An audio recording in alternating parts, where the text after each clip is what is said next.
Buongiorno, buonasera, benvenuti amici, welcome my friends, my name is Vincenzo, and welcome to the channel, and that channel is Fountain Pen Therapy.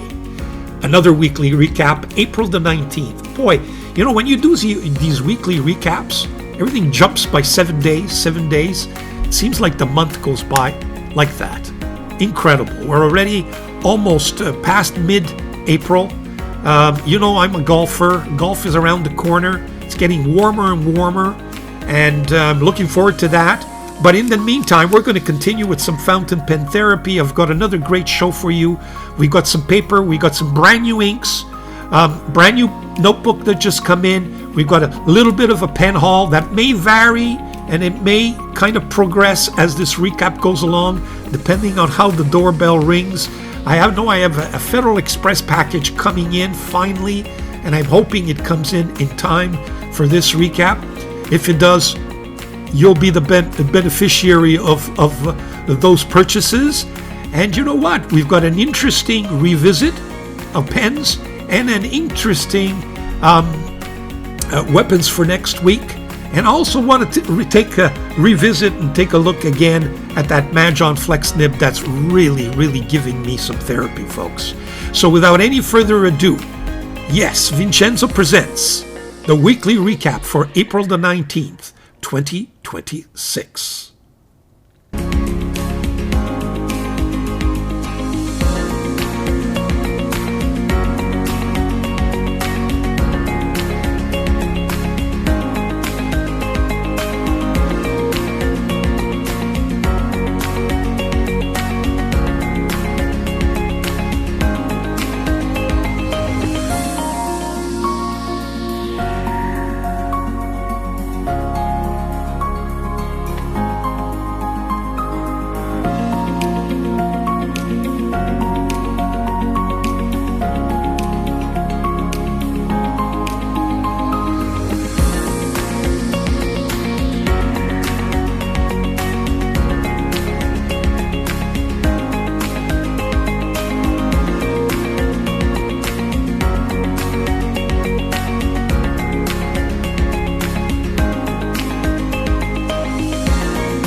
We're back with the first segment, market news. Now, for market news, there's not a lot out there, but I just wanted to show you what I recently discovered. I know some of you may already be in tune with it. I had heard about this Chinese website by the name of Taobao, which I think is an Alibaba affiliated site. When you click on it, it's a .com. Everything's in Chinese, but you can get, the translation in. And depending on how you configure it, you can become, you can log in, you can sign in and register. And then it even gives you prices both in Chinese and Chinese currency and U.S. currency. And sometimes it's weird because on my computer it gives me U.S. and on my on my phone it gives me Canadian prices. I'm trying to figure out how do I configure it so I can get an approximation of Canadian prices. But I found that there's some really interesting stuff there that I don't find on AliExpress or Temu. The prices are not bad, but you have to factor in shipping, and sometimes the shipping makes the difference. So I don't want to steer you wrong, but let me give you a few examples of what I was able to find that I couldn't find on AliExpress, which I think is, one of them I think is very doubtful, but I'll stay tuned. I'll show you in a second. So I'm going to concentrate on this. I've got a few things to show you on that site. So let's cut to my computer right away. Okay, here we are. The first thing is this Maquier, mother of pearl Maquier, sort of a pen. I mean, they have all kinds of other ones, but they're not available, okay? Had they had this one available, I can't even click on it now, but this one here is going for like $116 US. That to me is an excellent price. I think it's got a Bach nib. They even had one with even better, but it looks like it's not available right now. But that's take a look at the pen when it's not uncapped. So that's one of them. The next one is, take a look at this gorgeous pen. I guess it's stabilized wood. I find it absolutely gorgeous. It comes in this color, in more of a brown, but this is the one that really intrigues me. And there's another one. And this one's going for $144. I gotta tell you, it's very tempting. And then, of course, you got to factor in shipping depending on where you are. And that's what may make the difference. I saw this pen. I don't know what this is, frankly. I've never seen. But it looks like an aluminum pen. Looks really intriguing. And the nib on this looks intriguing as well. Take a look at that. So there's another one. Then we have this one. This I've seen on AliExpress. It's kind of a beautiful lacquer on wood, I believe. And it's offered in different colors. Kind of gold and reddish tint, etc., or just plain red. And here again, $88 US for that complex green one as well. This may very well be something to look at. I got a Waterman nib, just the nib section, going for like $100 US. I think this is a good deal, if I'm not mistaken. So this is an oblique, I think oblique left fine, but there's a stub as well that's available. So it's 18 karat. It's the Waterman Karen tipping. I have to look at that as well. I've got this one here. It's kind of a sailor, almost maquillé pens, okay, for 221 US. I don't know, man, with a 14 karat gold sailor nib. I'm not sure, but these are the ones that are offered. But that looks really interesting for $221 US. I've got this pen. This I've seen in different versions from Tanguy back. It's a pen dedicated to Bach. I'm not sure if this is a clone of an actual Mont Blanc. It comes in different colors with that Tanguy kind of nib, which I find very intriguing. At $200. What else do we have? Another Tanguy lacquered pen for $140 with a 14 karat gold nib.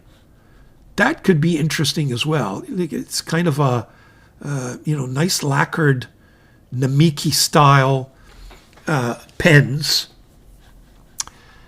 They've got all kinds of Tomo River products as well, and CRENA, and we'll take a look at that in a second, which is interesting. But the most interesting one that I found, and I actually bought, but we'll see if this is just a scam.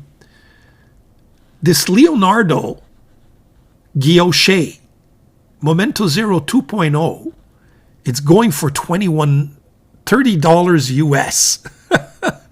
I think it cost me about 70 US with shipping, but it's got an extra fine. The only available nib is extra fine. I don't care. Frankly, it's fine if it's extra fine. I don't know if there's any left, but I certainly took the dive. And look, we'll see if this is just a scam. It's $70 at worst. But if I can get this Guilloche, which is going for like, I don't know, it's going for like $600-$700. What's this all about? I know that's too good to be true, but in any event, there you have it. Tao, and I can't pronounce that. Tao Bao. Take a look at it, folks. You might find things in there that you don't find on AliExpress and that may be interesting. I've ordered one product to date, and I'll show it to you. It's a notebook. It arrived fairly quickly, as promised, and we'll take a look at it. In fact, it's going to be the notebook that we're going to take a look at for this particular recap. So stay tuned for that. It's coming up next. Be right back. Okay, so we're back, and I guess the first thing we got to look at is paper. Right? What kind of paper do I propose for you this week? And keep in mind, for those who have just joined us, I'm still looking for the ultimate alternative to original Tomo River paper that came out of the number 7 machine. The challenge continues. You see, folks, the challenge permits me to do two things. One is introduce to you new notebooks as we go along, which is always interesting. And two, it helps me make up my mind as to whether or not any of these novelties, at least in the channel, are viable alternatives to Tomo River, because my view, and I know it's controversial, not everybody feels the same way, in my view, Tomo River paper is the ultimate paper for fountain pen lovers. Having said that, you will recall that last week we presented a new product that I discovered because of a viewer. So let me just go to my overhead camera and we'll take it from there. Which was this little B7, I think it is, no, or B6, B7 Slim, a notebook paper, CRENA paper. Now, this is actually, and one of the viewers specified that this is actually CRENA Spark paper, and there may be different versions of this CRENA paper. Still something new to me, and you recall that we did some swatching, and I was very pleased with this paper. We did some swatching.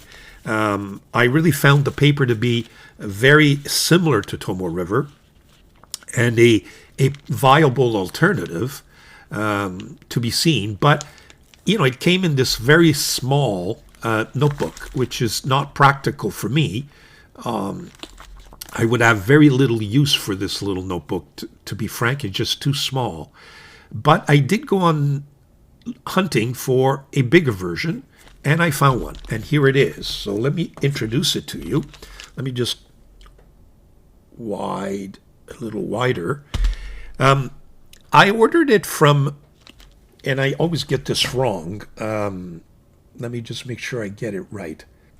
I want to get this right. Taobao, as we've seen in market news. And here's the product that came in. It's very nice. CRENA. I can't translate this for you. Let's just see what's inside. As you can see, at the very least now I'm getting, an A5 sized notebook. What is this? I see the calendar for 2026. Let me just open that up for you. It appears to be several pages, but I'm not sure. Oh, they look like... Oh, I see, because it's a diary meant maybe for 5 years, 26, 27, 28, 29, 30. I see, that's why they refer to it as a diary. It's supposed to be day-free, so even though it may be a diary, it's supposed to allow me to have some freedom in terms of the pages. So we'll take a look at it. So far, so good. Very nice quality.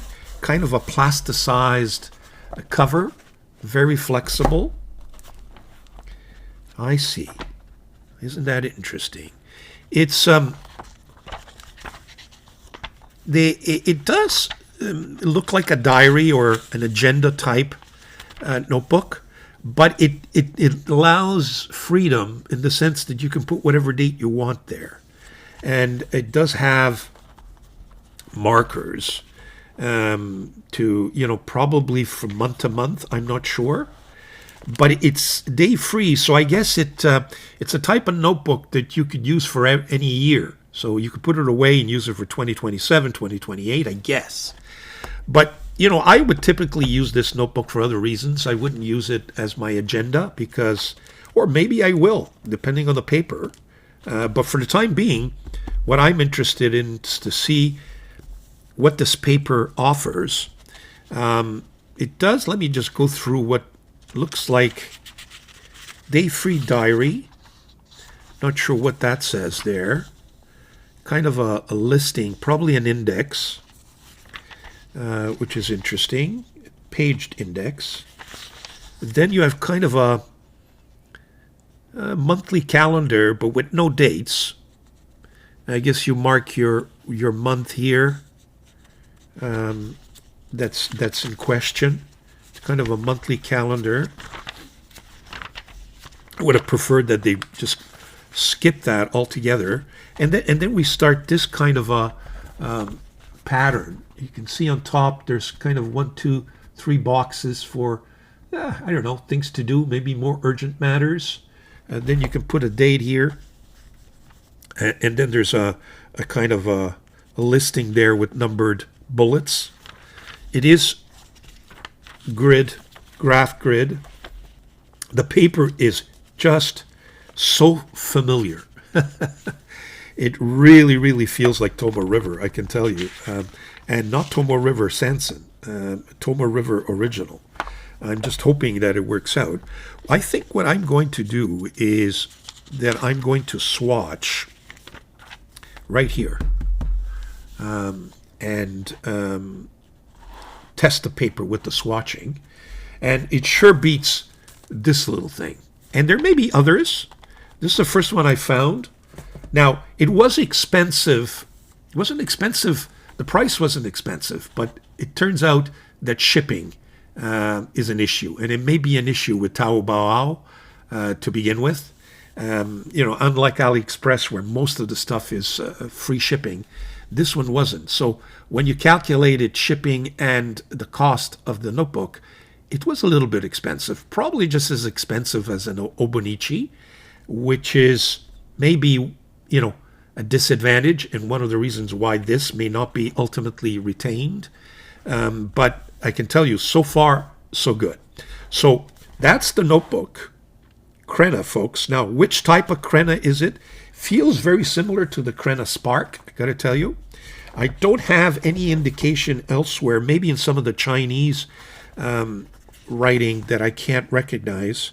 It says CRENA Stationery Store. I'm going to do a little more digging to see if whether or not, we can just get just a freestyle notebook. But so far, so good. So why don't I set up for, take out my inks, set up, and we'll be right back. Okay, so we're back. Having decided what the paper will be, I think the next step is to take a look at the new inks that have just come in to the studio. And they're these SCRIBO inks.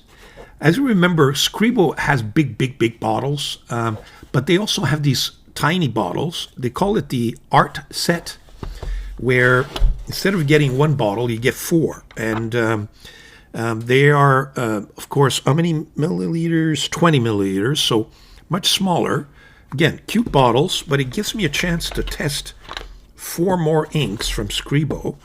I know that apart from Cosmic Blue, which is, in my view, a disaster, it really feathers and it's an uncontrollable dark blue ink.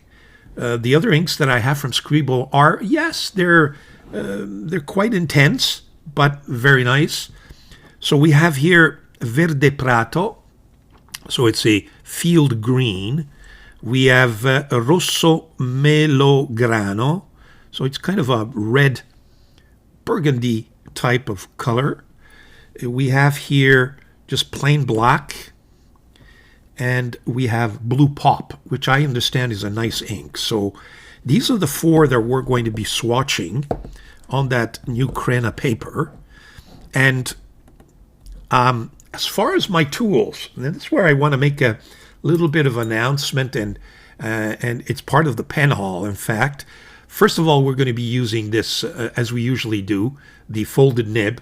But one of my viewers was kind enough to send to me and gift to me this little thing. Very, very nice. I got to tell you, folks, this is the Eureka dip pen. It comes with a nib that you just screw on. Apparently this material, I wonder if it's peak. This material is very resistant to ink and it washes out really nicely. I guess it's a kind of a competitor to Kakimori and the colorless dip nib. There's even a Chinese clone. And here they are. In fact, they're not too far away from me. There you have it. These are the three. One is colorverse, the other one is a Kakimori, and the other one is a Chinese clone. And this one is meant to kind of do the same thing, if you will, but I understand it's even nicer than the other ones.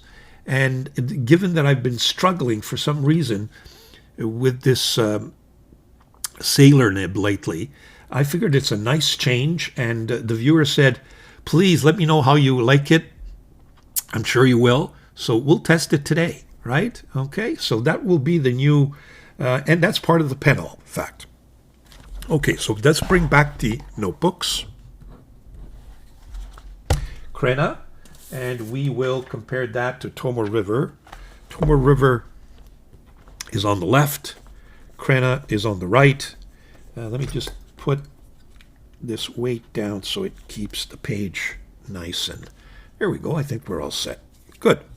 So let's start with plain black. Get rid of black. I don't use black very often, and perhaps I should. I just figure, you know, if we're going to go for a color, might as well go for an actual color and give it some pizzazz. But sometimes black is handy. Okay, here we go. Wow, very intense black. That's another thing. Sometimes the black is not intense enough, but that's nice. Okay, so let's dip that. First time I use it, so just bear with me. So this is, oh, that's nice. Scribo.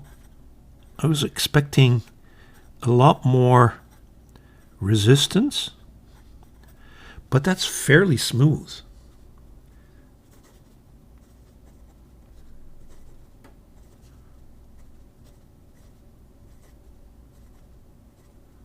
So far, I don't like the way that's working out.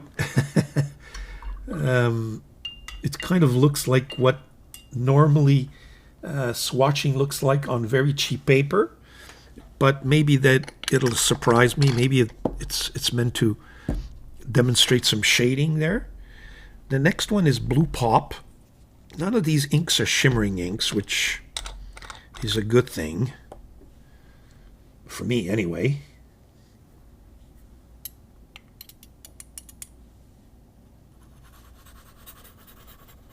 Wow, that's a nice kind of a royal blue, isn't it? There we go. Yeah, right off the bat, I see the ink kind of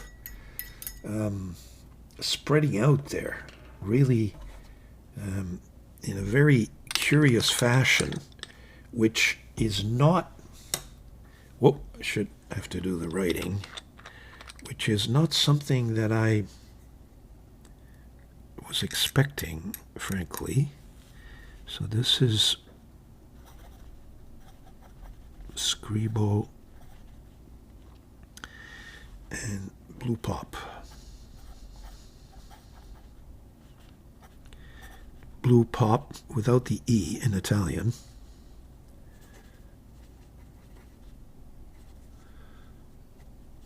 This nib is just fabulous. Very nice. Thank you to the viewer. He or she knows who they are. Thank you very, very much. Very kind of you to donate this to the channel and also to introduce it to our viewers, especially those who have, some of you mentioned it already, I know. I had seen it, probably very hard to get because Eureka just typically doesn't always have all of their products in stock. So you kind of have to wait for it. But I didn't check on the site for this recap whether or not it's still available. If I remember, I will try to do that and maybe put it up on the screen for you guys. But, you know, even if I tell you it's available today, it's available today. It may not be available tomorrow. So it you know, you just have to keep looking for it, I guess, if it's not available. And if it is, and you're interested in a dip pen, I suggest that you go for it. So this is rosso, which is red.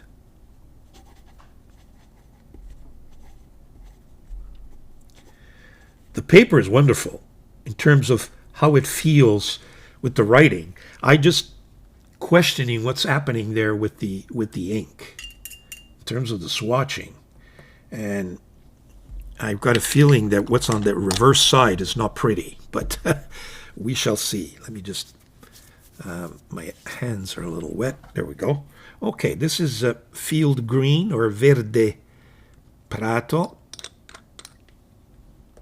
I suspect that this is a nice light green. Oh, that's very nice.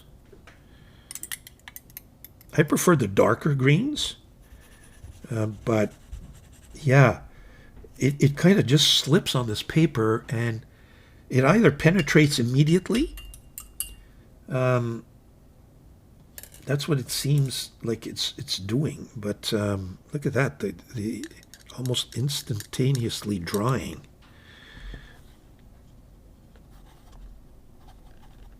Scribo verde prato.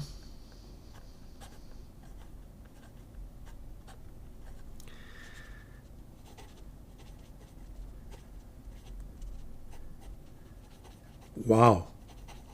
I can tell you the writing on this paper is a better writing experience than on this, with this nib in any event. Very nice. So there you have it. Again, I am very impressed. So I think it's joined the channel. It's going to replace, at least for a while, we'll change it up, you know. But this thing is fabulous. So very, very nice. Thank you very much to that viewer. Very kind, very kind. There are the inks. What we'll do is we'll let all that dry up, and we'll come back and take a closer look. And I'm very, very, very anxious to do all the writing for this week on this notebook. So there you have it. We'll be right back. Okay, so I'm back with the inks, and as you could see, I find that on this CRENA, although there's some shading, and there's a little bit of sheen there and a little bit of sheen there, it kind of washed out the inks as compared to the Tomoe River. There is also quite a bit of bleeding there, but that's to be expected. This is a very thin paper. When I compare it to the other CRENA that I had last week, I would say to you that this CRENA, just this paper, seems to bring it out a little more. There's a little bit, they're not as washed out. Look at the blue, look at the black, look at the red, look at the green. This paper is just as thin, so I don't know what it is about this one. Now this is CRENA Spark. Is this CRENA something else? Shout out to the viewer who knows about this paper. Let me know what you think. I'm going to do some writing with it. I suspect the writing will be just fine, but we shall see. So there you have it. That's the, and just to show you, perhaps we should see what Tomoe River looks like on the other side, because it could be the inks. Yeah, quite a bit of bleed through there as well. Maybe did not penetrate to the next page, but, you know, that's to be expected. I just don't like the way it just kind of washed out here. a little too much in my view. Sometimes it's the swatching, but it does raise some questions when I compare it to last week's CRENA notebook. So there you have it. Be right back. Okay, so we're back from the pen haul. Now, what do I got for you this week? Again, as is the case every week, pens have a tendency to come in Friday, Saturday. And that is the same time as I usually start recording this episode, or the recap. So it's going to evolve. We'll take it one at a time. Let me show you in terms of a couple of things first. Let me go to my overhead camera. There we go. First of all, this nib, again, very nice. So we'll add that to our collection, and certainly it's going to be the going dip pen for a while anyway, for all of my swatching. So there you have it, and even some of my writing. I'm curious to see how much writing I can put on a page with that nib, and we'll do that perhaps a little later.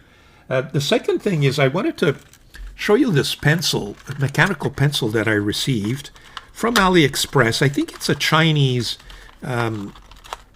brand, and it looks suspiciously like one of the Wancher mechanical pencils, if I'm not mistaken, especially this, or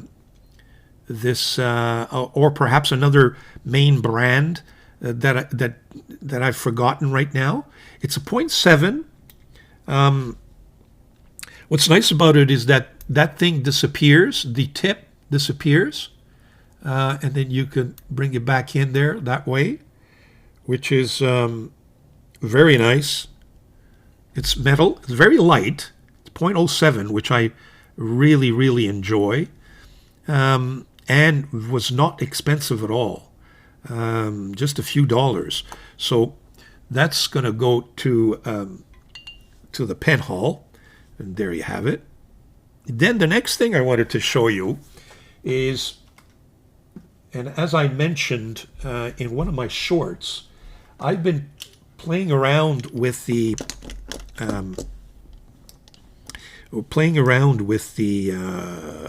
MAJOHN Flex Nib. Originally, I had put it in, and perhaps this is should go more in the revisited segment rather than here, but we'll mention it here. I had originally put the Moonman in this C5. Couple of reasons. One, it's one of my favorite MAJOHN pens. Two, they have that kind of I forget what they call it, kind of a push mechanism, but it's got a big barrel of ink.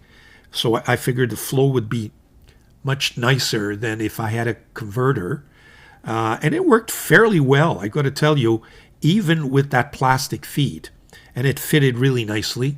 Then I said to myself, well, let's try to explore possibilities of putting that nib elsewhere with an ebonite feed. I couldn't find an ebonite feed that would fit nicely in some of the MAJOHN or Moonman pens, and I didn't test them all, but generally speaking, I tried a couple and it wouldn't fit properly, at least not the feeds that I had.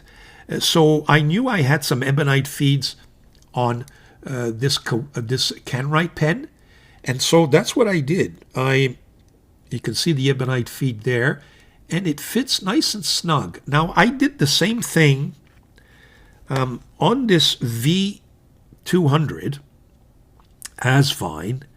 I had originally bought it with a Bach section, and then went to Fountain Pen Revolution to buy a Ultraflex nib and the ebonite feed that fits into a Bach section. And there it is, there you have it. And so I said to myself, I wonder if I can put the MAJOHN nib in that system. I managed to fit it in, but there was just too much space between the feed and the actual nib. I could see some very, very pronounced space, and when I went to write, it would write a couple of words and then it would dry up on me, or it would railroad. So stay tuned. It may require further experimentation, because I would have loved to have been able to put that MAJOHN nib in one of these pens. They're kind of my go-to flex nib pens now. I've got several of them. But I got to tell you, this one works fairly fine. I think a pen like this, and we're going to see more of these models in just a few minutes. The Heritage is a fairly inexpensive can-write pen. It's not the greatest resin in the world. It's kind of a plasticky, and it has that funny smell, a little bit like Noodlers. Although I got to tell you that over time, I've had this pen for several years. Over time, it kind of disappeared. But it fits, and I have one Heritage, the Kingfisher, and you'll see that in a minute, which is really, really pretty. In fact, let me just show it to you now to show you what I mean. It's available, because I know I'm going to show that to you just a little more details in a few seconds in another segment. But there you have the Kingfisher, which is very nice. But there again, I try to put the nib in the Kingfisher one as opposed to just this regular standard version, and it wouldn't fit right. The spacing wasn't perfect. So I guess even from pen to pen, and the same pen, mileage may vary, but it certainly works on this one. That I can tell you. And we'll do some writing in just a few minutes. So there you have. So I guess, it's kind of it becomes kind of a pen haul just because I managed to put it together in a proper fashion, and that flex nib continues to impress. So there you have it. So in addition to this, and now what I'm going to look at is, you'll remember that some time back I had indicated to you, and I'm trying to look for the name, I keep forgetting, that there's this site that I've been using, Neokyo. Okay, it looks like a Japanese site, Neokyo, that I ordered some stuff on, and here's the box. So finally, it went through its steps. Okay, and it took a little while, but it got delivered to me by Federal Express. This is the box. So let's do an unboxing. So what I propose is that we go to my overhead camera, take a look at all the goodies in this box. Okay, here we go. So, let me just move my microphone, move paper. Okay, it's all nicely wrapped, I see.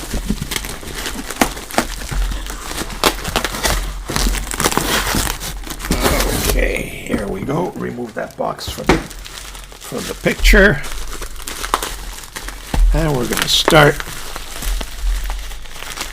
So far so good. You can see we got lots of goodies here that we ordered. And the beauty is that you can you can ask them to combine. So they do a consolidated shipment so that it gets to you all at once, and it doesn't get to you one at a time, and you kind of save some money there. Tomo River original, by the way. I didn't realize they were going to be this big, but loose sheets. We're going to take a look at this one day. Not today, but they're A4, and this is supposed to be Tomo River from the original machine, number 7.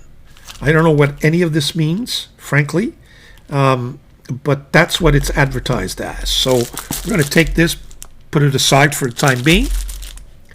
Okay, so let's take a look at one at a time. Ah, yes.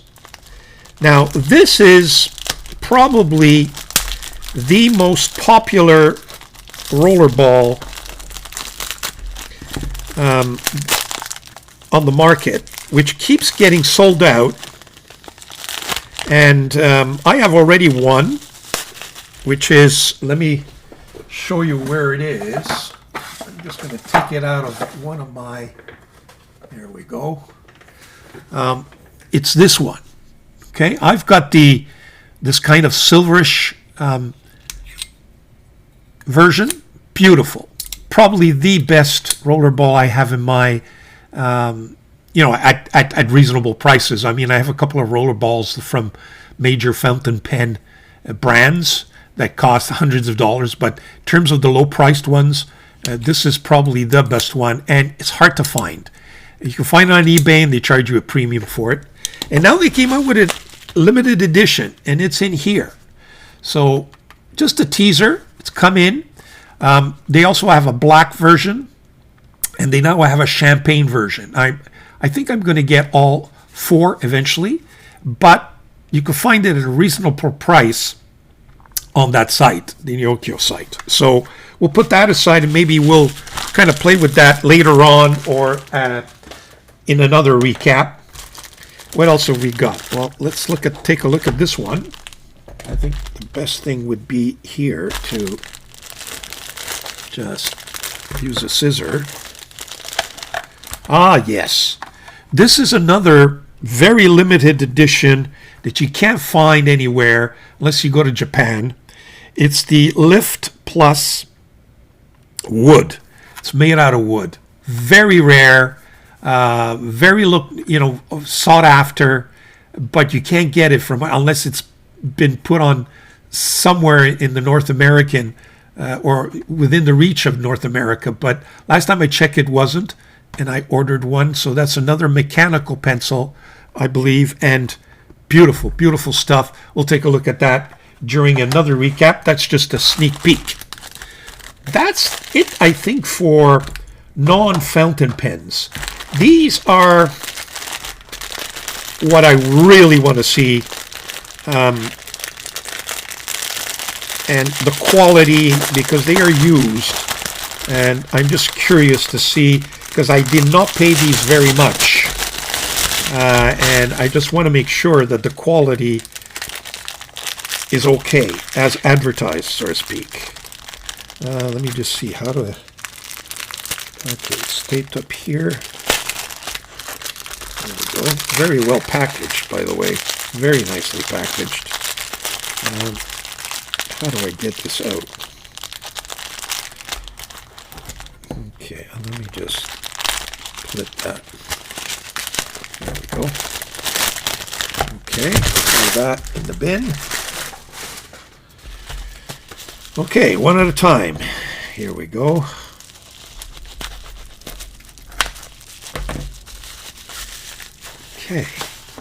Okay, so both pens did not come in their own boxes. They provided a kind of makeshift box. Wow, there it is. Folks. It's a Pelican. You remember, for those of you who watched, I had ordered two Pelicans. The other one's a Pelican as well. To make my complete set. And I have no idea if this is the M400 or the M600. I believe it's the 600, and that one is the 400. But look at the quality of this pen. It is absolutely majestic. It's brand new. I mean, I can't see anything other than it being brand new. And we're going to take a closer look eventually, because I plan to make a very special video on all of these Pelicans once I've obtained all the M series, and I think we're done. Apart from vintage, but I think we're done. This should be the other one. There we go.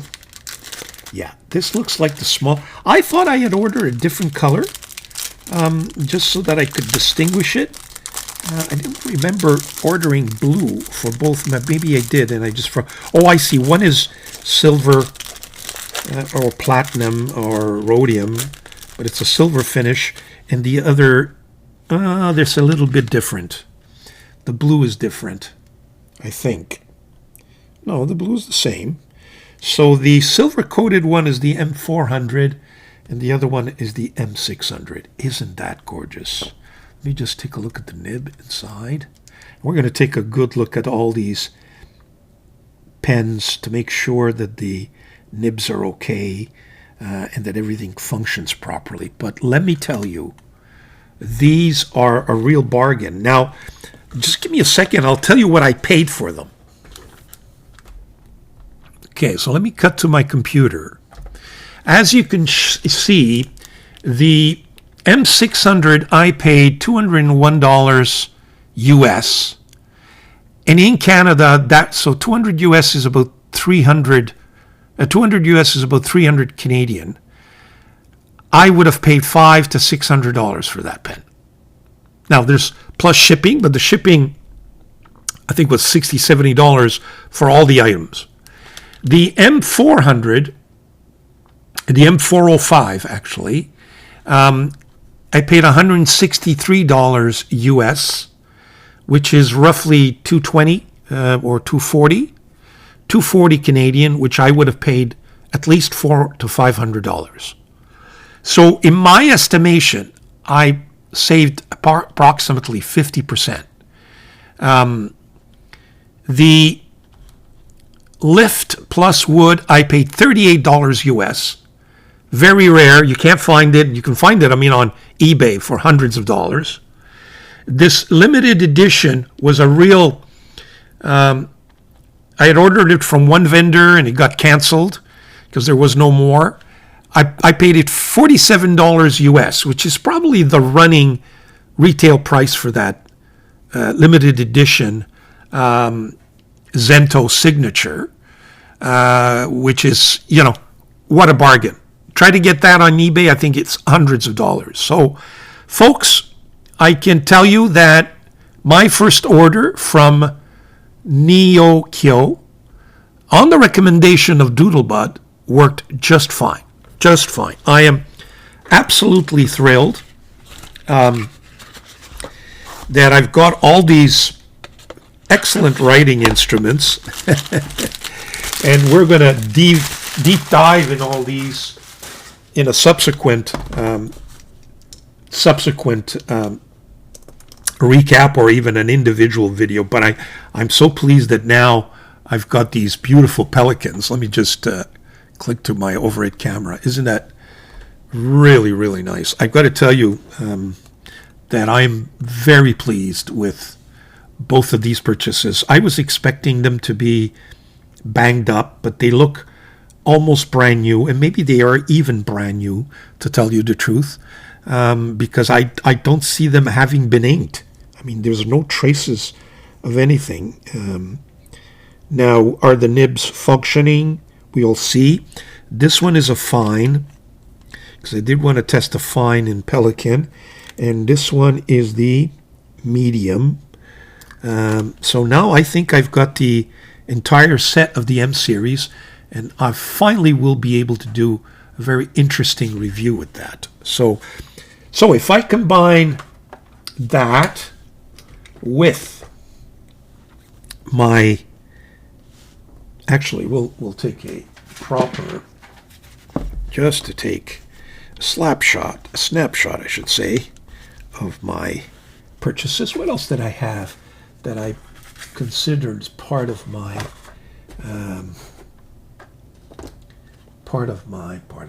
here it is. We'll put back in here the MAJOHN.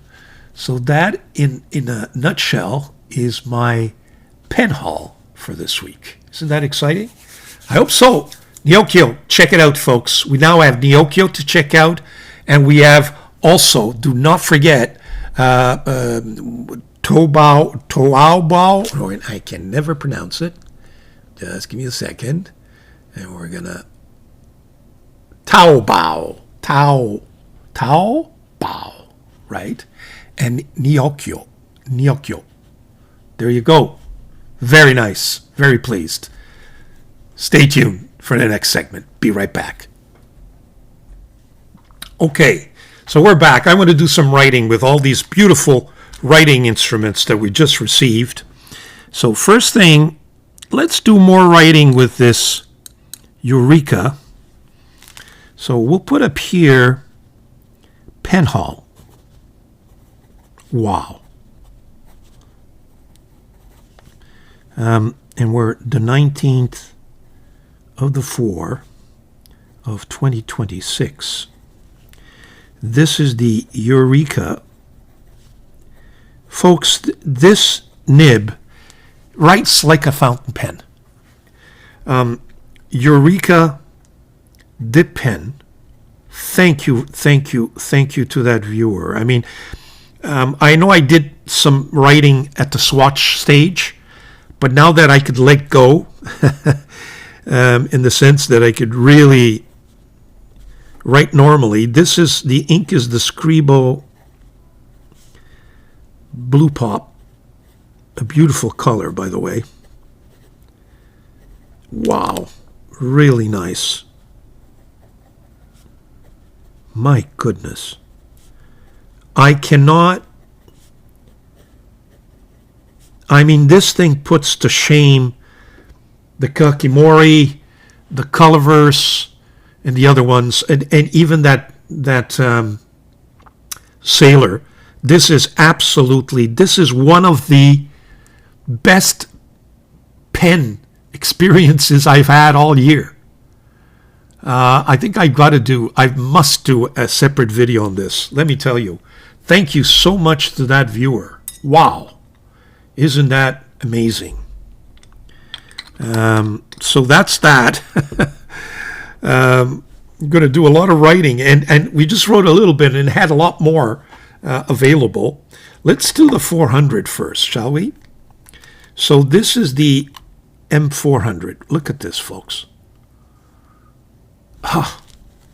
So this is the Pelican M400. It's in the blue, and it's got silver. Actually, it's not even 400, it's 405. The nib is a Pelican medium nib. The ink is Iro Shizuku, and this one is the Kujaku. Wow, this medium nib is so smooth. Writes a little bit like a broad, doesn't it?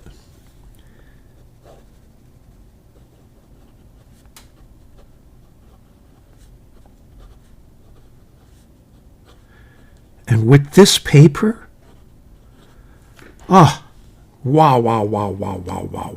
I'm not exaggerating, folks. It's going to be one of my finalists. I can't believe that anybody will say otherwise, or any other notebook will tell me otherwise. Let me just cap it. Nice size. I was expecting it to be much smaller. Pelican M600. Again, it's blue. Is it 600 or 605? It's gold, so I got a feeling it's the 600. Let me just check my order. It's the M600 and the M405. That's right. So this is blue, and it's got the gold trimmings. Whoop, it's moving. Okay. The nib is a Pelican fine nib. Wow, that is really wet for a fine nib. The ink is Iro Shizuku Konpeki.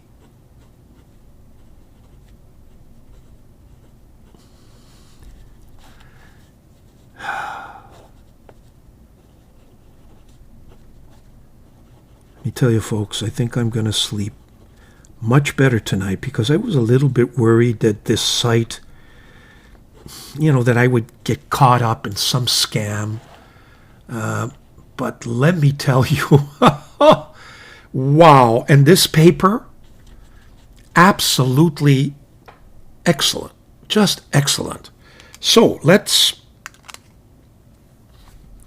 put this here and here. And we got one more, last one, which is this Flex. So this is the MAJOHN.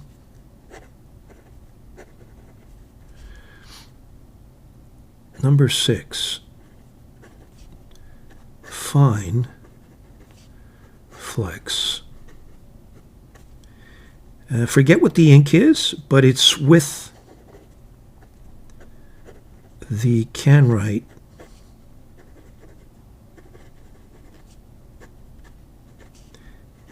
Ebonite feed.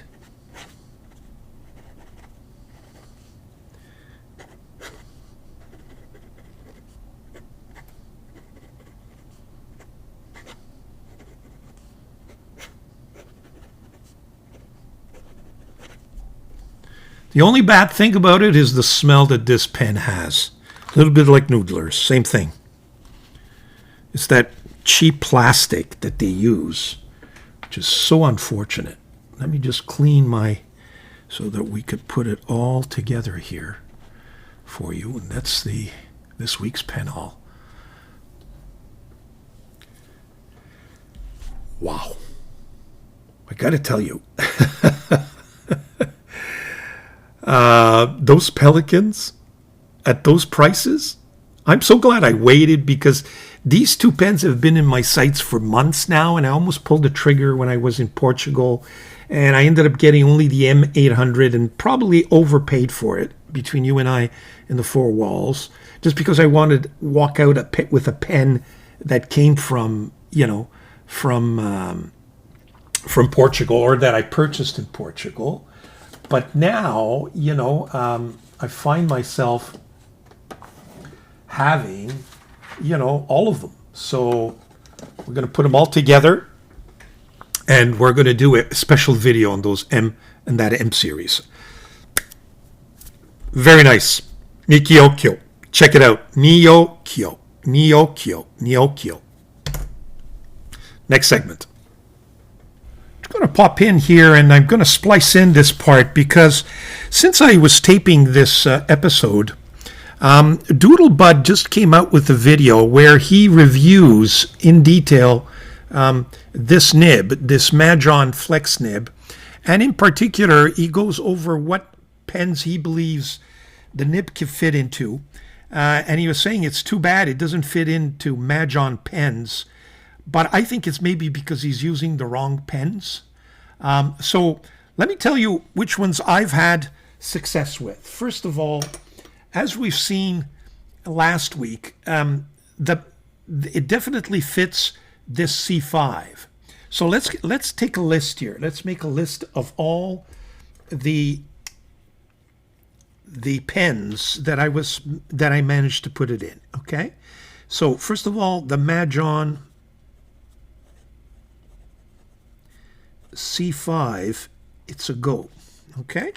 Now I've taken out the MAJOHN, what I believe is the MAJOHN C4. And again, I like it because of big,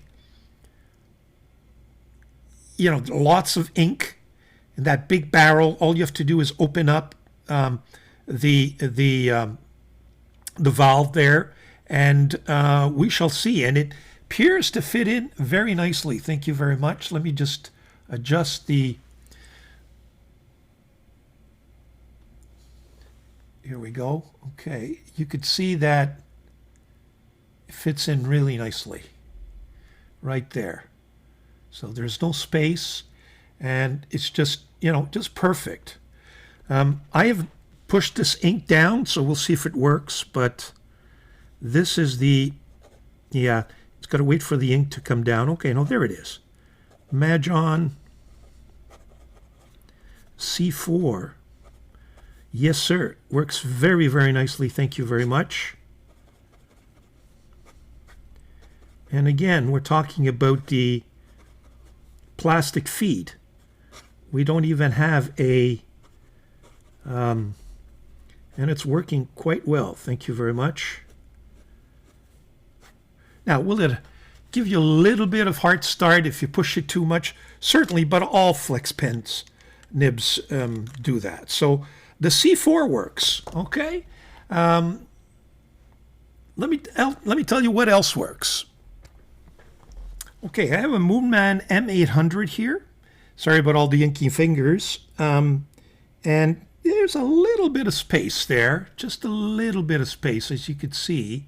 Just there, you see that? So it's not perfect. Certainly not perfect. If I push it in a little more, perhaps. But this is the MAJOHN. Let me just, does it write? Okay, but it didn't write to begin with. Let me just make sure it had some ink. Oh, it's got no ink. Be right back. Okay, so we're back. It should write now.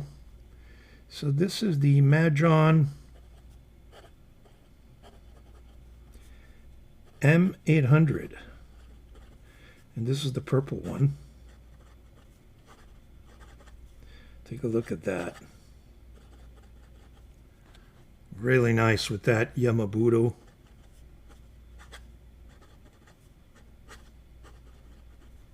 So that's a third MAJOHN.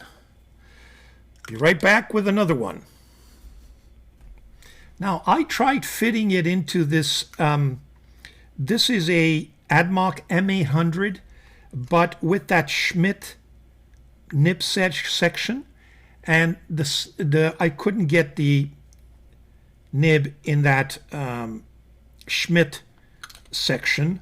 I know I may have another M800 with another section. Let me just see if it fits. Okay, now I've got an M800 ADMOC with the ADMOC nib section, and as you can see, I can't fit it in. So M800 not having any success. Okay, I'm now trying P136. P130, I think it's the P136, the one that looks like, is that P? Moonman 136. Fits nicely here, folks. See that? Looks like it fits. Now, will it write here? I'm not sure I have any ink. Let me just check if there's any ink. Be right back. Messy experiment, let me tell you. Let me see if this writes. Yeah. MAJOHN P136. That's the burgundy.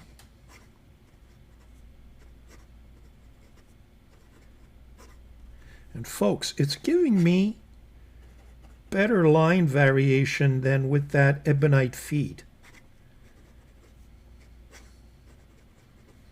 Again, you know, you'd have to test it, and I'm not a calligrapher, but you know what, folks, it's giving me some very nice lines here. It's not even rail. I'm going pretty quickly, and it's, you know, not pretty, but look at that. P136 fits like a glove, folks. So that's another MAJOHN. Let me see if I can find another one.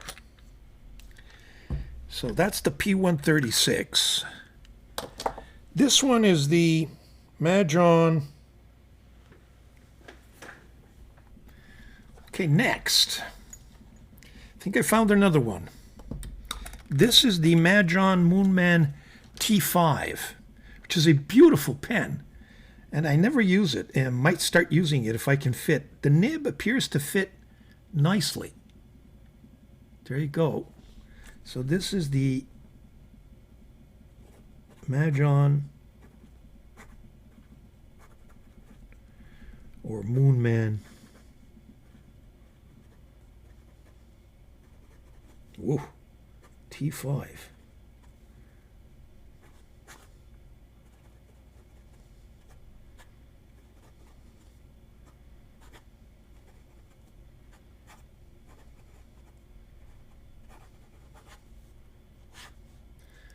So there you go, another MAJOHN nib.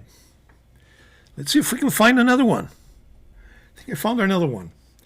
This is what I think is the P135. Is that? Or 137? I can never remember. I think this is the 135. Seems to fit in nicely. Thank you very much. Let's just see if it writes first of all, because I just replaced the nib. Yeah, let me just prime it a little bit so we can get some ink in there. Okay, there is no ink. Be right back, put some ink. Okay, put some Compecky in here. Now, this is a pity because this has that lemon hand polished medium nib, which I really love. But just to see if it fits, it looks like it's a nice fit. There you go. MAJOHN P135. Fits as well.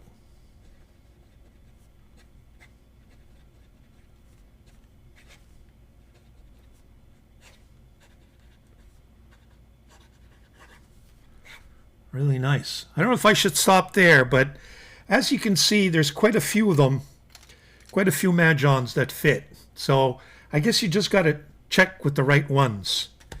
Hope that gives you a little more. Combine it with what Doodlebud has said. And you know, other people will now get the nib because it's going to become very popular very soon at that price. And, you know, you can always buy it with, what is it, the P137, I think it comes with, or a P139 with the number 6 nib. There you go. You got more MAJOHN. I would not be surprised if this fits several other MAJOHN, especially the more recent ones. But there you have it. So I'm getting 4 or 5 of those MAJOHN nibs, and we'll put them into a bunch of pens when we get them and redo this whole exercise, and I'll keep you informed. And you know what? Frankly, I'm not sure, again, that it's really worthwhile bothering with a ebonite feed. I really don't think so. But stay tuned, folks, for the next segment.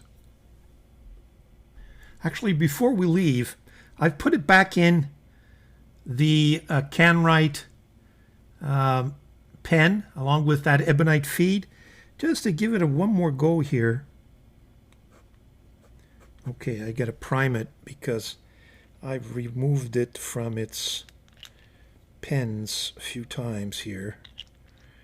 Okay, let me just, what a mess. But a fun experiment. That's CanWrite.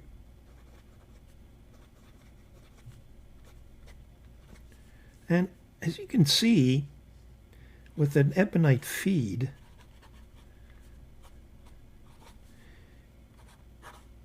that nib is making it write much thinner, in my view.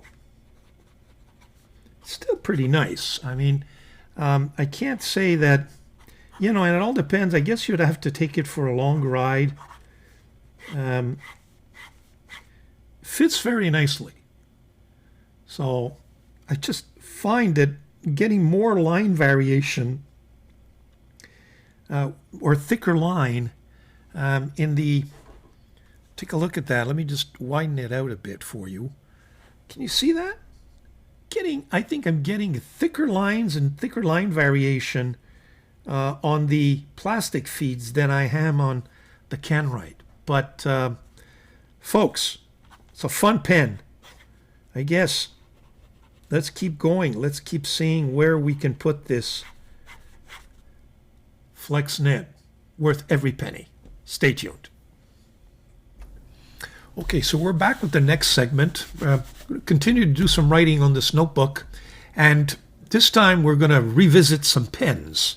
First of all, I'd like to revisit my Omas 360 that I reviewed last week. Again, it's an Italian pen, and Italian pens don't do well in terms of views, but that's okay. As long as I can get a few of you interested, that serves the purpose, correct? It's not always about views. It's about enjoying a pen. But, you know, some people, you know, view it if it's outside of their interest or means, they're not interested. And that's okay. And that's okay. So here it is. I think it's a very nice pen. The The only thing I don't like about these ivory pens, of course, is that they always leave a stain. Very difficult. Same thing with my 630, the Pope pen. I always have to struggle. You almost have to kind of clean it with a wet napkin or cloth to get rid of it all. So let's do some writing with this pen. Whoop. Is it inked?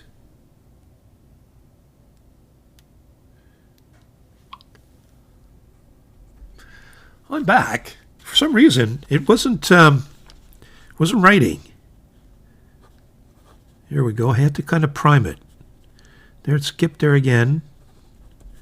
Okay, well, it's coming back now. Revisited. April 19th.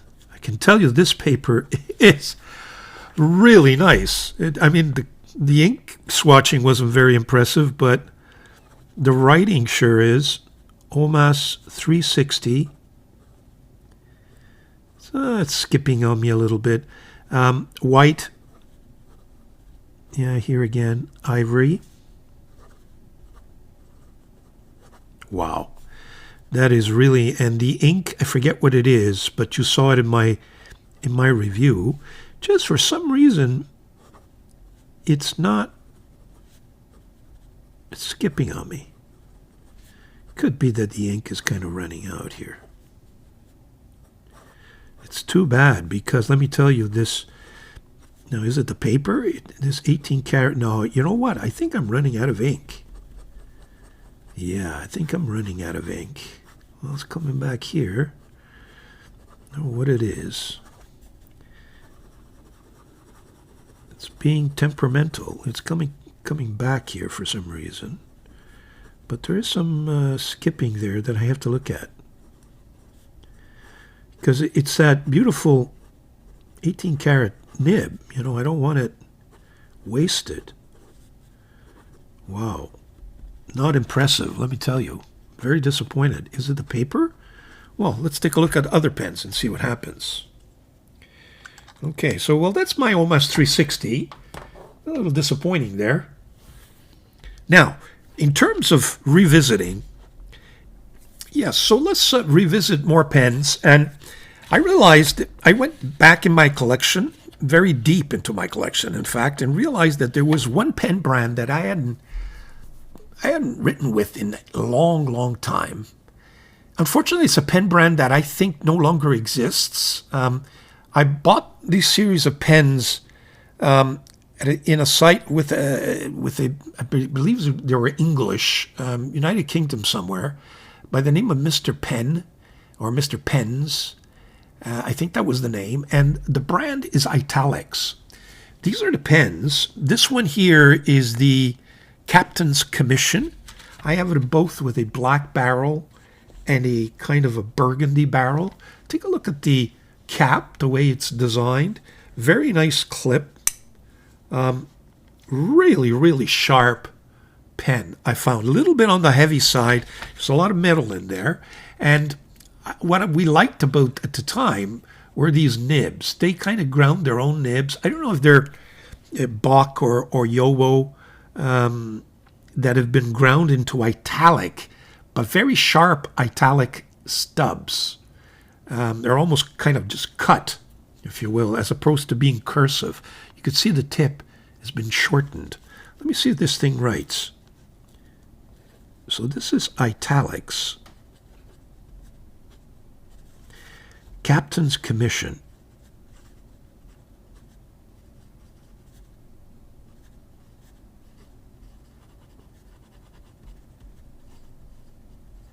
It's got that SCRIBO black.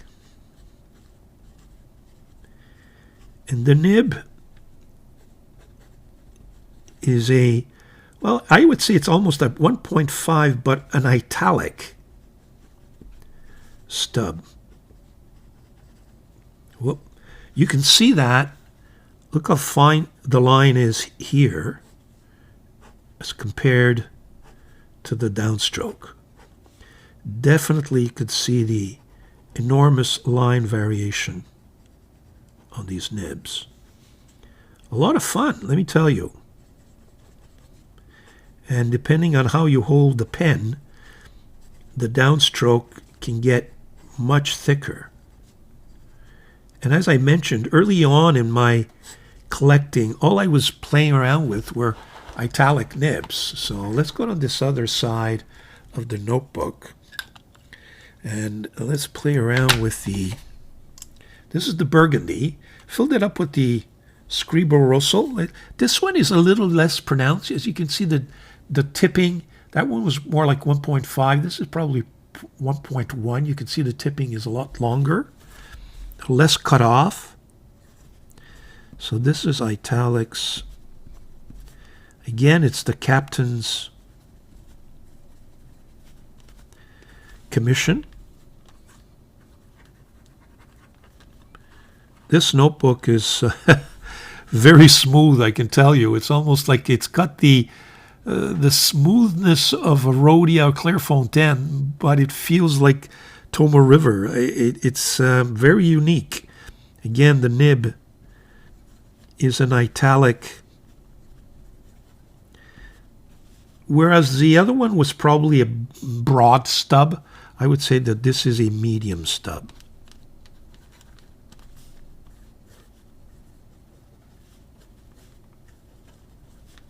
I like this red.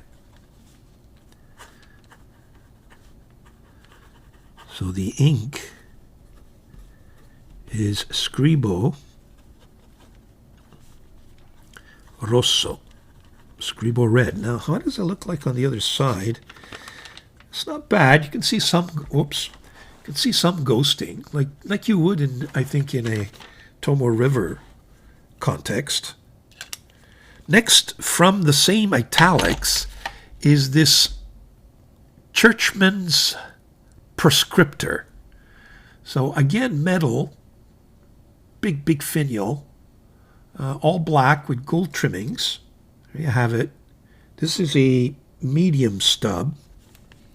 So this is the italics Churchman's Prescriptor.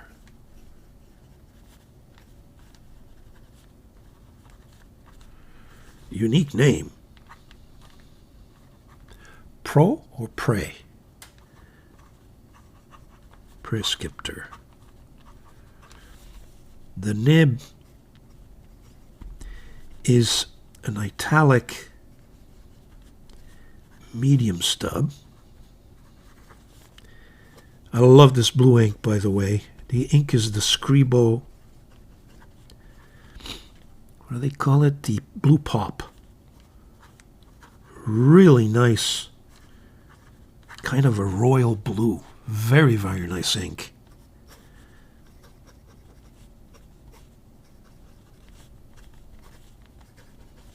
Yeah, I like this medium italic.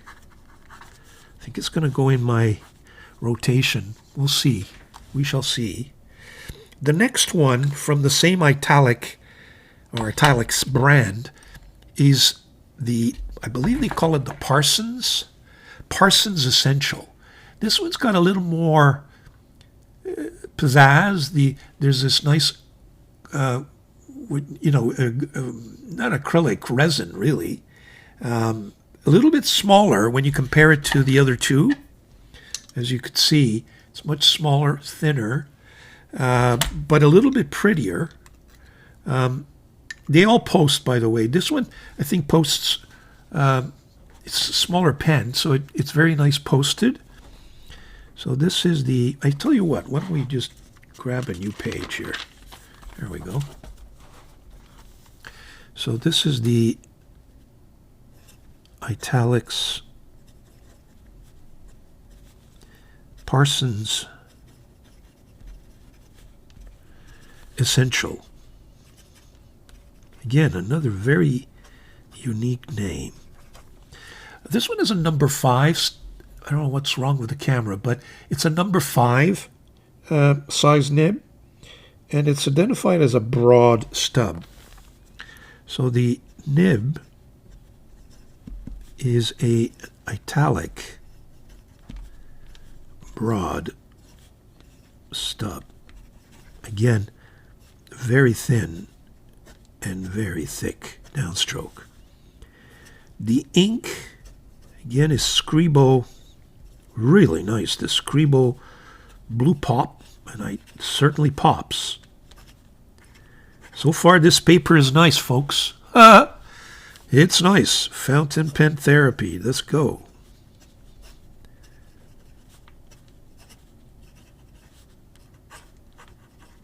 I really like the feeling of how this paper is performing. So that's in blue. I also got a Parsons Essential in kind of this amber color. Again, very, very nice pen. Well done. I prefer these little Parsons over those big metal ones. And this one has a 1.4 stub on it. Yeah, and Yowo, when it comes to number 5 size nib, doesn't have a 1.5, it has a 1.4. So this is the italics. Again, the Parsons Essential. I think there's an apostrophe there. The nib is a italic 1.5 stub, 4, sorry, stub. The ink this time is Hongdian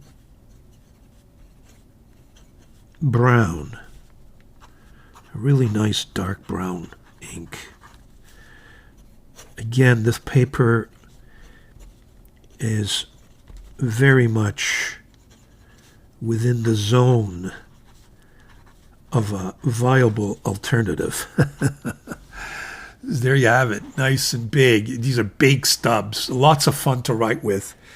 So there you have it. That is the italics pens that I haven't used in years. And I have more, actually, but, you know, I have these. These are the Chaplin's Tankard, but I find them much cheaper. The nibs were not the greatest, but these are even cheaper. And none of these pens really cost more than, I think, like $50 they were going for at the time. Not much difference between all of them, if I'm not mistaken. And of course, my Omas 360, I got to check out what's wrong with that nib. And maybe there's ink missing. Again, I don't have an ink window. And I know that the piston system in these pens were a little temperamental and had the tendency of breaking off. So I have to be careful. I don't want to abuse it. It is a pen that I would not use on a daily basis. But that nib, I got to get that nib either going or maybe put it on another of my Omas pens because it's gorgeous. Nice and soft and springy. So there you have the pens revisited for this week. Very nice, and we'll do some more writing during the week with these pens. They bring back some very, very nice memories. We'll be right back.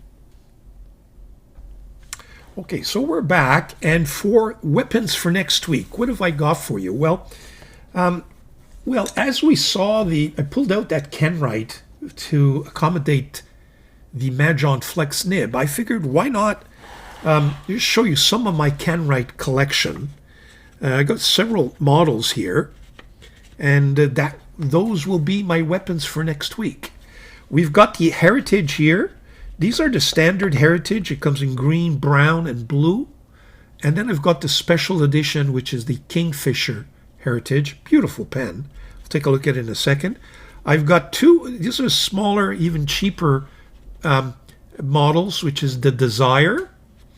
Then I've got the Kenwright Emperor, which is a little damaged, and I'll show you in a second. And of course, I got my favorite of them all, which is my Mammoth number 9 Kenwright, which is just a beautiful, beautiful pen. So these are all the Desire and the and the Heritage are kind of acrylic plastic. This is kind of a metal pen. And of course, my Mammoth is beautiful ebonite. So why don't we, well, we've seen the blue one, which has that, okay, I just want to close up a little better. So this is, as I mentioned, this is the blue one with the MAJOHN. So these are weapons for next week. Paper's bouncing. And this is the 19th, 04, 2026. That's why I wanted to put this weight so that it doesn't bounce as much, but it's still bouncing the paper. Okay, here we go. So the first one is the CanWrite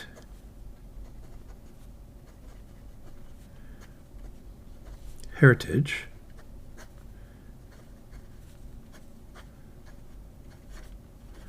Blue. And I won't bore you with the rest. We've seen it already. Then we have my Kingfisher. And this one's got a CanWrite flex or semi-flex nib, and I think it's probably a double broad here that we're talking about. So CanWrite,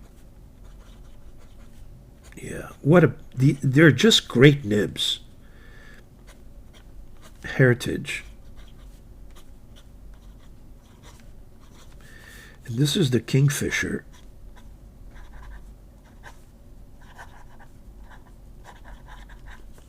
The nib, I would say it's a semi-flex. I don't feel the flex, to tell you the truth. It is soft, and I would say it's a double broad. Very thick. But just a gusher. Writes so well. I mean, you know, these pens are often criticized, CanWrite, for kind of, you know, they're not the best quality. I know that, for example, I think it's Inquiring Minds that just doesn't really like these pens, or CanWrite pens, likes the nibs, but not the pens. And I can see the point, but I still think at the price, because of those nibs, they become very attractive. This is, CanWrite. This one's a more flexy. Heritage. The nib is flex. And I would say it's a medium. Again, I don't see difficult to see there's no markings. But no, I think it's fine. The ink, and this one I forget what the ink is, but the ink here is the SCRIBO. No, not the SCRIBO. The Leonardo Noce Moscato.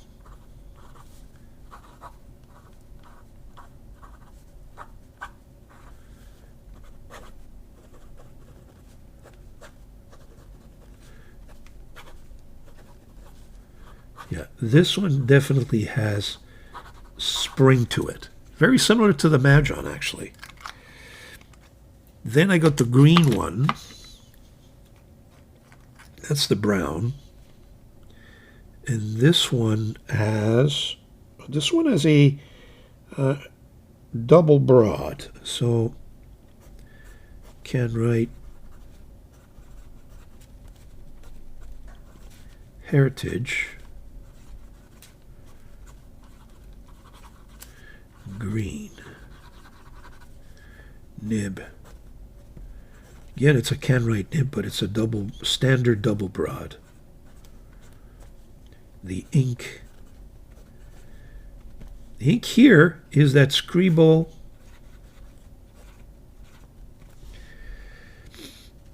Verde Prato. I think it's a little dark Prato, a little darker, coming out a little darker, just because there may have been some residue of the green, dark green ink that was there before. I didn't wash out the pen. It's one of my no-nos. I never wash out my pens as often as I should.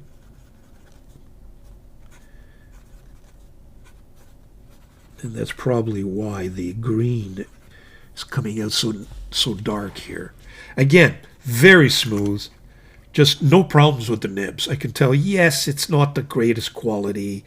You know, the integration of the trimming sometimes is not perfect. But just because of those nibs, I think they're worth considering. This is the first of the two desires. So this is Canwrite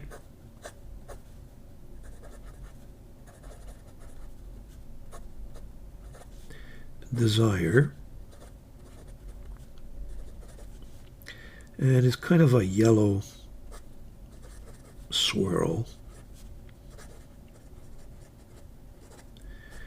The nib is a standard, does it have a marking? I think it's a medium. Nib is a medium. It's not it's springy, but it's not a flex. The ink is the Hongdian brown. But again, I think you can appreciate how nice these nibs are. Don't go wrong with any Canwrite nibs. Sometimes they'll give you, it'll be an issue, but you can get issues with all nibs, even the expensive gold ones. And this kind of orange swirl, this is Desire again.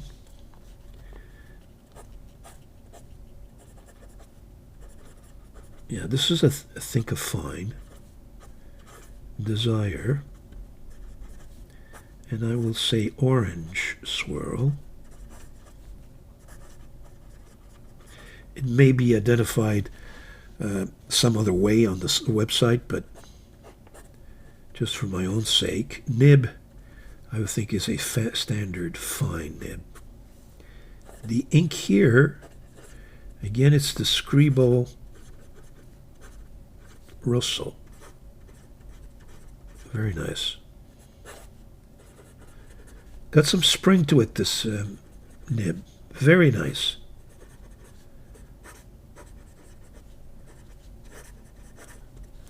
There you have it. Now, let me just, so you could see. This is the Emperor. Now, let me I'll show you. This is a nice pen. When you look at it, you say, wow, this is really done nicely, but it's been unglued there. And because of its captured converter, you know, normally what I would do is, if I could remove the whole thing, I could put some glue and solve the thing. But because I can't remove it, I'm stuck putting glue just along the line and hope that it doesn't spill over. And you know what? I'm not that good at it. So that's too bad, because otherwise this is a nice broad. And I like to write with this one straight up. I'll show you why.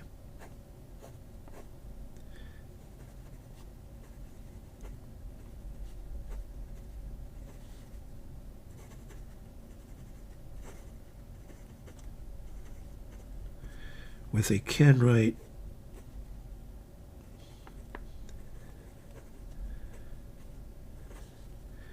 broad nib, standard broad, not a flex. I don't know what the ink is in here. It was already inked, but again, buttery smooth. There you have that. So that's, the Emperor, exactly. I think he comes in black and maybe another color, but I'm not sure. And then if we can flip this over, by the way, the paper is just fabulous. A little bit of ghosting, which is to be expected, but it's really writing very similar to Tomo River, the original. And this, of course, I hope there's ink. Is there ink? Yes, there is. Can write. Mammoth.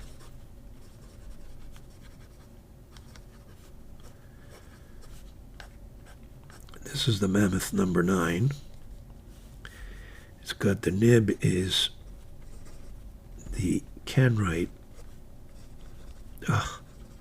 Just number 9 nib. Look how huge it is. And does it say? Again, there's no marking on it, but I would say to you that it's probably a medium broad. The ink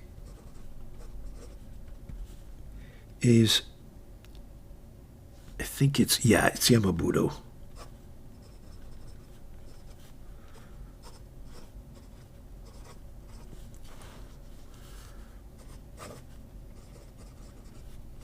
Just one of my favorite nibs. And one of my favorite giant pens. This one and I guess the 930 come very, very close. And there's some Rangas that I also very like. But I find that the ebonite on this pen is just, get your hands on this, folks. I would really, really recommend it if you like big pens. If you don't like big pens, stay away because it's huge. So there you have my weapons for next week, folks. I think we're going to have some fun with these can-write pens. Not expensive. Deserve probably more praise than we usually give them. Because of their nibs. They just write just beautifully. And we're going to continue writing with them. And I'll keep you up to date with the MAJOHN to see how that works out. I noticed that it's starting to have some issues on that ebonite feed. I'm not sure it's worthwhile the headache, and I'm going to put it back on the. I'm going to put it back for the rest of the week, or maybe halfway through the week, back on the just a plastic feed, and see what the difference is, because I think it may not be worth the headache, frankly. So there you have it. That's the weapons for next week. We will be right back. Okay, we're back with the last segment, which is a YouTube review. Well, first of all, what's on my channel? Well, you saw the OMAS 360 this week. I also published a couple of shorts on that MAJOHN Flex Nib, which I find really, really intriguing. And as I mentioned earlier, and in those shorts, I've ordered I believe another 4 or 5 of those nibs, because we're going to be doing some experimenting with them and maybe putting them on more than one MAJOHN pen. I'm still not convinced that the ebonite feed will make a significant difference. And by the time you buy an ebonite feed with the sections in order to fit them in all kinds of pens, be it Bach setting pens or Yowo set pens, cost you a lot more. And now you've transformed that flex nib from a $20 experiment to $100. I'm not sure it's worth the effort, frankly. The verdict is still out. I will let you guys know. So that was last week. This week, look, I've got a few that are still out there, as you can see from the templates. I might go with the ebonite pen collection. I'm really anxious to show you that collection. There's also the Dieman, and the pen storage that I would like to get to you guys as well. But having said that, one of those 3 might find its way next week. If not, unless, we receive some miraculous package that will intrigue everyone and that will oblige me to kind of bump these forward again and bump the one I receive, into the mix. But that's for next week. In terms of other reviewers, well, I've got 3 of them. First one is Mike Matheson, reviews this Thomas Slim pocket pen. That's a Kickstarter project. Very, very, very interesting. I really like that little pen. Take a look at his review. I believe it's going, if you do in the Kickstarter project, it goes around $50. If not, later on it'll go for $70. I think it might be, for those of you who enjoy pocket pens, it looks like an interesting purchase. Certainly at $45 US. Doodlebud, finally Aurora is getting the appreciation of some of our top reviewers or top viewed reviewers like Doodlebud. He considers it a grail pen. I've got a few Auroras, as you know. They're one of my favorite pens. I've also met one of the owners. I'm in touch with them, so good for them. I think Aurora deserves the praise. It's just a beautiful pen brand and in-house nibs, which are rare these days. So good for Aurora. Then there's the Wet Pen. My friend Matthew at the Wet Pen publishes part 2 of his trip to India and a visit to a couple of Indian pen makers. He's always very interesting, Matthew is. I like his videos. I like his style. I like the way he edits, the way he presents things. So a shout out to the Wet Pen. So there you have it in terms of other reviewers. And that kind of wraps up my recap, folks. Once again, hope you enjoyed that. Please subscribe if you haven't. I don't know if I will reach the 10,000 mark by the time I'm, this particular recap gets viewed. Probably, certainly after, I'm hoping that after this recap, we will reach the 10,000. I'd like to thank everybody. I'm going to assume that I have by the time this video is actually viewed. And so I extend my thanks to all of you. I know that several of the 10,000 are loyal listeners and viewers that appreciate the recap and all the work that I've been doing. I've received many, many, many thank yous, many compliments, and they're all well appreciated. Thank you very much. It's a nice milestone. And, once you reach 10, it's time to go to 11, correct? Right? So there you have it. The channel is growing, and I'm having a lot of fun. And the therapy that I hope I'm distributing to all of you, certainly I can vouch that I'm seeking it as well, and I'm getting it as well. So this is enjoyable. And I've always said, so long as I enjoy what I'm doing, I will keep doing. The day that I don't, I'll stop. And to boot, golf therapy is coming up. It's good because I need to get out, gain some weight, got to lose those pounds. And once I start walking, spending some time on the golf course, things will go back to normal, hopefully. And we're going to get out of hibernation here in Canada. The weather's looking good. I don't see any more snow in the horizon. It's just rain and warmer temperatures. I know that in the northeastern United States, they had very, very warm temperatures. I'm hoping that it all goes up to Canada and to Montreal. So the golf course will get a call or an email from our golf club that says, you know what, folks, we're opening up early. It should be end of April, mid-May, we should be on the golf course. So I'm really, really looking forward to that. Folks, enjoy your Sunday.